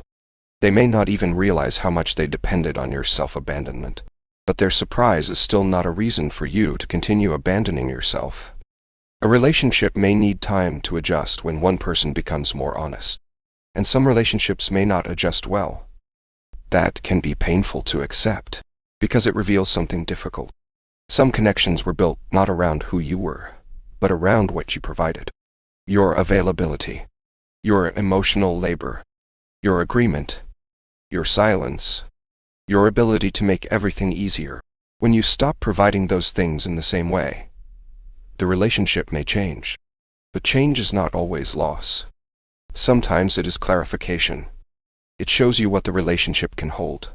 It shows you whether there is room for honesty, whether there is room for two people, whether there is room for you. Being misunderstood is one of the hardest parts of this process. You may finally speak honestly, only to have someone interpret your boundary as rejection. You may say, "I need more time," and they hear, "I do not care." You may say, "I cannot help with this," and they hear, "I am selfish." You may say, "That hurt me," and they hear, "I am attacking you." You may say, "I need something different," and they hear, "You are not enough." It hurts to be misunderstood. It hurts because you may have spent your life trying so carefully to avoid it. You may have edited your words, softened your needs, and minimized your feelings in the hope that no one would see you as difficult. And still, someone may misunderstand you. But being misunderstood is not always evidence that you have done something wrong. Sometimes it is simply the cost of being clear. Sometimes another person can only hear your honesty through the expectations they had of you. They may be responding not to who you are becoming, but to the version of you they thought would always remain. You cannot control that completely. You can communicate with care. You can speak plainly. You can take responsibility when you have caused harm. You can apologize when an apology is needed. But you cannot make everyone interpret you fairly. You cannot make every person agree with your choices. You cannot make your truth painless for someone who preferred your performance. There is a difference between being disliked for a false version of yourself and being known imperfectly as you truly are. The first may feel safer. If people like the agreeable version of you, the endlessly helpful version, the version that never asks for anything, you may receive approval. But part of you knows that the approval is unstable. It depends on maintaining the role. It depends on continuing to be who they expect. And so even love can feel tense. You may be liked, but you are always working to remain likable. You may be appreciated, but you are afraid to change. You may be included, but you are not entirely present. The second kind of connection is more vulnerable. To be known imperfectly means that someone sees your limits. They see your uncertainty. They see that you have preferences. They see that you can be tired, disappointed, unavailable, or different from them. And they may not always like it. But if they remain, if they make room, if they can meet you there, then the connection becomes more real. It becomes less dependent on performance, less dependent on constant proof, less dependent on you becoming smaller to keep it alive. This is not an argument for seeking conflict. You do not need to become difficult to prove that you are authentic. You do not need to announce every thought or reject every request. The point is quieter than that. The point is to stop treating your own truth as a threat. To stop assuming that every difference must become a disaster. To stop believing that another person's disappointment is evidence that you have failed at love. There is a kind of discomfort that comes with honesty. It may feel like guilt. It may feel like anxiety. It may feel like a restless need to fix the situation. This is clean discomfort. Clean discomfort is the temporary pain of acting in a way that respects your values. It is the discomfort of saying no when you mean no. The discomfort of admitting that something hurt. The discomfort of being seen as imperfect. The discomfort of allowing someone else to have a reaction without rushing to make it disappear. Clean discomfort can be difficult, but it does not leave you divided from yourself. It may hurt in the moment, yet afterward, something inside you becomes quieter. You may still feel sad. You may still wish the conversation had gone differently, but beneath the sadness, there can be a sense of steadiness. You did not leave yourself behind. Then there is another kind of discomfort. The chronic discomfort of self-betrayal. This is the discomfort of saying yes when your whole body wanted to say no. Of laughing when you feel hurt. Of accepting less than you need because asking for more feels dangerous. of watching another person cross a line and telling yourself it does not matter, of being praised for your patience while privately feeling invisible. This discomfort may seem easier at first because it avoids conflict, but it does not disappear. It collects. It becomes resentment, exhaustion, confusion, distance from yourself. Clean discomfort is sharp but temporary. Self-betrayal is quiet but recurring. And learning the difference can change the direction of a life. When you are faced with a difficult choice, you can ask yourself, which discomfort am I choosing? Am I choosing the temporary discomfort of honesty, or the familiar discomfort of abandoning myself? Neither answer may feel perfect, but one answer is more likely to lead you home. Freedom often begins with the moment you survive someone else's disappointment. Not when they immediately understand. Not when they praise your boundary. Not when they reassure you that you are still a good person. Freedom begins when you feel the discomfort, hear the pause, see the change in their expression, and remain standing inside your own truth. It begins when you realize that their disappointment can exist without becoming your identity. They may be disappointed, and you may still be kind. They may disagree, and you may still be reasonable. They may misunderstand, and you may still be honest. They may pull away, and you may still be worthy of love. This does not make loss easy. Sometimes, a boundary will reveal a real loss. Sometimes you will have to grieve the version of a relationship you hoped could exist. Sometimes you will have to accept that not everyone is able or willing to know you beyond the role you once played. But grief is not proof that you made the wrong choice.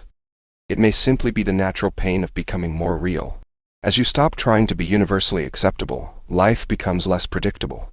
You may no longer have the same certainty that everyone will approve. You may no longer be able to rely on being useful as your only source of belonging. You may no longer be able to hide inside the role of the easy person. And when that role begins to loosen, an unfamiliar space opens. At first, it may feel empty. But inside that space is a question you may not have asked for a long time.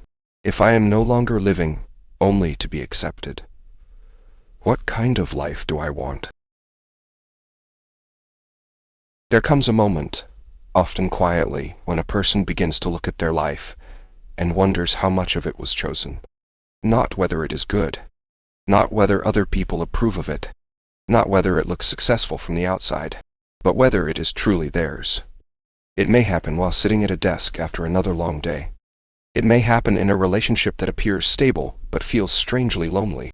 It may happen while looking at a photograph of yourself and realizing that you have spent years trying to become a version of a person who would be easier to admire. It may happen when someone asks, "What do you really want?" and you do not know how to answer. Not because you have no dreams, but because your dreams have spent so long being filtered through other people's expectations. Approval seeking does not only shape small moments. It does not only affect the messages you rewrite, the invitations you accept, the boundaries you avoid, or the apologies you offer too quickly. It can shape the architecture of an entire life. It can influence the work you choose, the relationships you stay in, the ambitions you allow yourself to have, the ambitions you hide, the clothes you wear, the way you speak, the things you create, the cities you live in, the risks you do not take, truths you do not say. It can shape your silence. And silence, repeated for long enough, can begin to feel like identity. You may choose a career because it sounds respectable, because it makes your family proud, because it gives other people a simple answer when they ask what you do, because it offers a kind of approval that feels solid. A title, a salary, a role that looks impressive from a distance. And perhaps you are good at it. Perhaps you work hard. Perhaps people praise your discipline, your intelligence, your reliability. But somewhere beneath the praise you may feel a question you have learned not to ask. Is this what I want? It can be frightening to ask, because sometimes the answer is complicated. You may be grateful for the life you have built, and still feel that something is missing. You may respect the path you chose and still wonder whether you chose it for yourself. You may love parts of your work and still feel exhausted by the role you have learned to perform within it. There is no shame in this. Many choices are made under many pressures. We choose with the information, courage, responsibilities, and fears we have at the time. We choose what seems safe. what seems sensible, what seems likely to protect us from criticism, what seems likely to earn us a place in the world. But safety and aliveness are not always the same thing. A life can look perfectly acceptable while feeling far away. A relationship can look stable while requiring you to hide. A goal can look impressive while leaving you strangely empty once you reach it. This is one of the quiet griefs of approval seeking. You may realize that some things you pursued were not wrong. They were simply not yours, or not entirely yours. You pursued them because they offered admiration, because they made you understandable, because they gave you proof that you were enough. And now, standing somewhere inside the life those choices created, you may wonder what would have happened if you had allowed yourself to want something less approved of, but more alive. Perhaps you wanted to create, to write, to make music, to start something uncertain, to live differently, to speak more honestly, to choose a relationship that made sense to you, even if it did not make sense to everyone else. Perhaps you wanted to leave something that looked good on paper. Perhaps you wanted to begin before you felt completely ready. Perhaps you wanted to be seen in a way that could not be easily explained. But the inner audience was there. It asked its familiar questions. Will people understand? Will they think I have failed? Will they be disappointed? Will I look foolish? What if I am not good enough? What if I change and people stop recognizing me? And so you may have chosen what was safer to defend, what was easier to explain, what would receive less criticism, what would make other people comfortable. There is nothing weak about this. The wish to belong is deeply human. The wish to be respected is deeply human. The wish to make the people you love proud is deeply human. But there is a difference between allowing these wishes to matter and allowing them to become the only authors of your life. Authenticity is sometimes misunderstood. It is often imagined as a dramatic rebellion, a person walking away from every expectation, saying whatever they think, doing whatever they want, refusing compromise, refusing advice, refusing the ordinary responsibilities of being connected to other people. But authenticity is not recklessness. It is not selfishness disguised as freedom. It is not the belief that your feelings are the only feelings that matter. Authenticity is quieter than that. It is the practice of living in closer alignment with your values. It is noticing when the life you are living is asking you to betray something essential. It is recognizing when your yes has become dishonest. It is allowing your outer choices to reflect more of your inner truth. Sometimes authenticity looks like leaving, but sometimes it looks like staying differently. It looks like having a conversation you have avoided. It looks like admitting that you want more. It looks like asking for less. It looks like pursuing a dream in small private steps before you are ready to announce it. It looks like wearing what feels like you. It looks like speaking with less apology. It looks like taking your own exhaustion seriously. It looks like admitting that an old goal no longer fits. It looks like changing your mind. And perhaps most importantly, it looks like accepting that you may not be understood by everyone. For a person who has sought approval for a long time, this can be one of the hardest truths to accept. You may have spent years trying to become understandable to every room. You may have learned to explain your choices before anyone questioned them. You may have organized your life around being easy to approve of. But no life becomes fully alive by trying to remain universally acceptable. There will always be someone who thinks you should have chosen differently. Someone who thinks you are too ambitious. Someone who thinks you are not ambitious enough. Someone who believes you should stay. Someone who believes you should leave. Someone who prefers the version of you that needed less, spoke less, wanted less, and remained easier to manage. If you make their approval the condition for your freedom, you may never begin. This does not mean that every opinion should be ignored. Some people know you well. Some people offer wisdom, care, and perspective. Some concerns are worth hearing. But hearing someone is different from handing them the final authority over your life. You can listen without surrendering. You can consider without obeying. You can love someone without living according to their fear. And you can disappoint someone without becoming a disappointment. A life that does not need permission is not a life without connection. It is a life with selective belonging. Selective belonging means becoming more careful about where you seek acceptance. It means asking whether the people around you can make room for the real version of you. Not only the helpful version, not only the successful version, not only the agreeable version, not only the version that makes them comfortable. Can they make room for your uncertainty? Your growth? Your changing mind? your boundaries, your dreams, your no? Can they hear your honesty without treating it as betrayal? Can they disagree without making you feel unsafe? Can they love you without requiring you to remain unchanged? These questions matter, because not every connection deserves the same access to your inner life. Not every person has earned the right to define you. Not every room is a room where you have to shrink. Some people may not understand the person you are becoming, and that may be sad. But there may also be people who feel more at ease when you become honest. People who do not require endless explanation. People who are not threatened by your limits. People who do not confuse your autonomy with rejection. People who can meet you not as a performance, but as a person. This is what healthier belonging can feel like.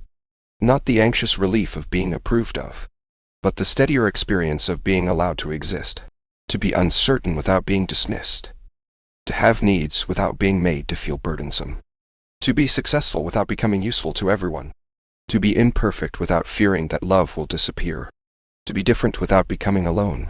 And as you begin to choose where you belong, you may also need to define what success means to you. This is another place where approval can quietly take control. Success is often offered to us as a public image. More money, more admiration, more recognition, more visible proof that we are doing well. And none of these things are inherently wrong. Achievement can be meaningful. Recognition can be encouraging. Financial security can create real freedom.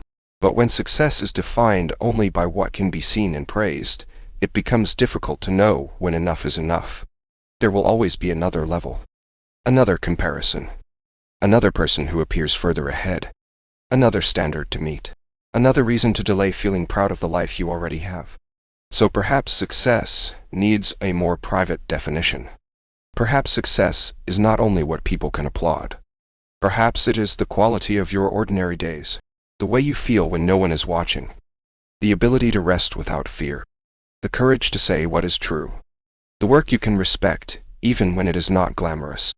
The relationships where you do not have to earn your place every morning. The choices that allow you to sleep without carrying the weight of self-betrayal. Perhaps success is becoming someone you do not need to escape from. Perhaps it is creating a life that has room for your own voice. A life where you are not constantly waiting for permission to want what you want. A life where approval can be welcomed, but is no longer required as proof that you are allowed to exist. This does not happen all at once. You may still feel the old pull. You may still notice yourself checking for reactions. You may still feel afraid before choosing differently. You may still hear the inner audience when you take a risk. But now perhaps you can hear something else as well. Quieter voice. Your own. It may not shout. It may not feel completely certain. It may still be learning how to speak after years of being interrupted. But it is there. And every time you make a choice that honors it, you strengthen it. Every time you allow yourself a preference, you strengthen it. Every time you rest before you have earned rest, you strengthen it. Every time you let another person misunderstand you without rushing to erase yourself, you strengthen it. Every time you choose what you can respect tomorrow rather than what will be most quickly approved of today, you strengthen it. The most important approval in your life is not applause. It is the quiet sense that you did not betray yourself. That sense may not make you famous. It may not make everyone understand. It may not protect you from every doubt, but it can give you something deeper than applause. It can give you a life that feels inhabited from the inside. And when you begin to live that way, another shift becomes possible. You no longer need to spend your life earning the right to be worthy. You can begin to remember that you were never required to earn it in the first place. There is a person sitting alone, looking at a message before sending it. Perhaps you know this person. Perhaps it is you. They have written what they want to say. It is honest. It is clear. It may even be kind. But then they begin to change it. They remove a sentence that feels too direct. They add an apology. They soften a boundary. They replace a real feeling with an easier one. They say, "It's fine," even though it is not. They say, "Whatever you prefer," even though they have a preference. They say, "Sorry," even though they have done nothing wrong. And somewhere in that small act of editing, something larger is happening. They are not only changing a message. They are trying to become safe. They are trying to become acceptable. They are trying to make sure that no one sees a part of them that might be rejected.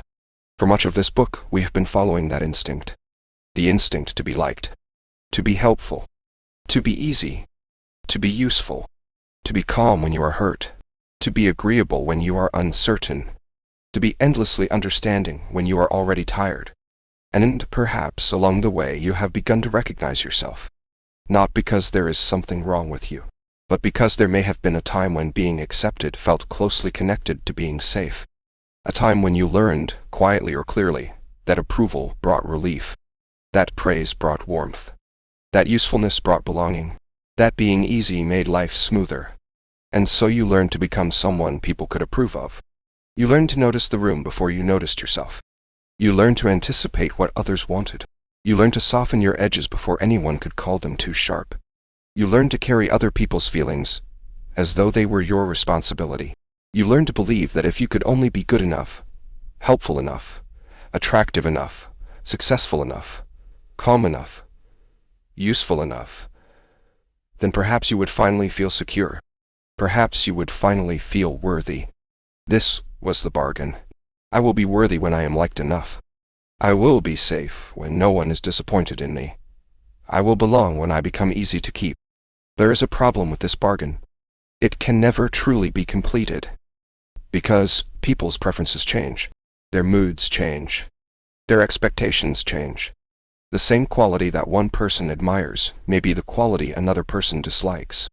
One person may call you thoughtful. Another may call you distant. One person may call you ambitious. Another may call you selfish.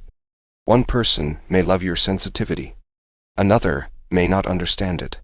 One person may be comforted by your honesty. Another may feel challenged by it. If your worth depends on remaining approved of by everyone, then your worth will always feel unstable. It will rise and fall with every reaction, every delay, every compliment, every silence, every expression that you cannot fully interpret, and that is too fragile a place to build a life. Your worth cannot be stabilized by other people's changing preferences. It cannot be measured by how quickly someone replies. It cannot be proven by how much you give. It cannot be secured by never making a mistake. It cannot be earned by becoming smaller, quieter, more useful, or more convenient than you truly are. You may be admired and still feel empty. You may be needed and still feel unseen. You may be praised and still feel afraid. Because approval can be received by the performance while the person beneath it remains hidden. And when that happens, even affection can feel lonely. Someone may love the version of you that never asks for anything.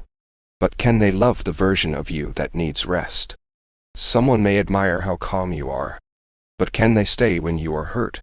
Someone may value your generosity. But can they respect your limits?